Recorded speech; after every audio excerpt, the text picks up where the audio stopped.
Let's talk business now. Musa is here. Musa, feed us. Thank you, Henry. Well, in the next 10 years, 1.2 billion people will enter the workforce, yet only 400 million jobs will be created.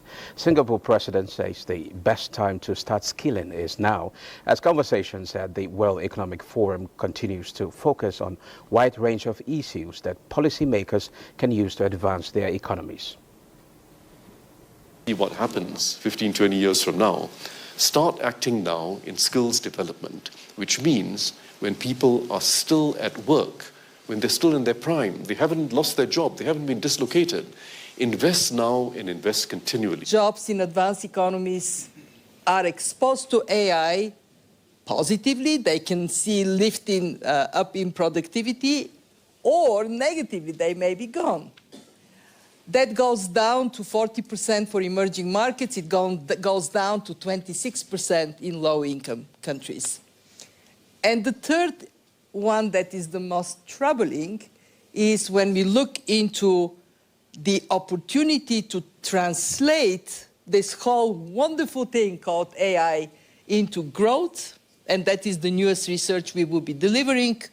There is a very significant about 50% gap between advanced economies and low-income countries. That emerging markets did well in the last few years. In the past, if you had the US Federal Reserve increasing interest rates by 450 basis points, if you had a pandemic, if you had a big increase in energy prices, we would have expected much more emerging market turmoil, and we did as an institution, because that's our job at the IMF. And I remember numerous meetings where we sat and we were building scenarios of what could go wrong, and that didn't happen. And to energy, oil prices remain near a one-week low on Wednesday as the market weighed the potential impact of U.S. President Donald Trump's proposed tariffs on global economic growth and energy demand. Brent crude futures dipped by 19 cents to $79.10 per barrel, while U.S. West Texas Intermediate crude fell by 25 cents to $75.58 per barrel.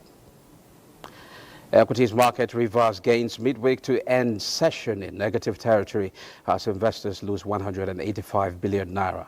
The all-share index shed 0.29% to close at 102,836.13 points.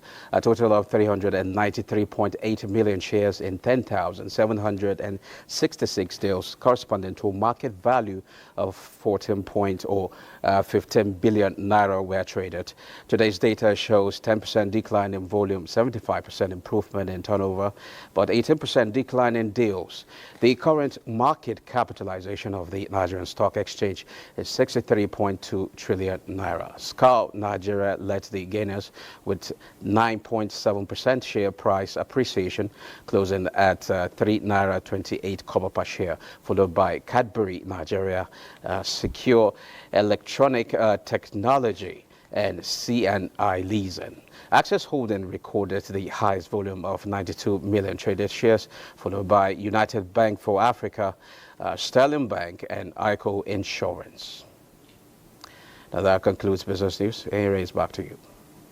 Well, thanks, Musa, for the updates. Well, let me also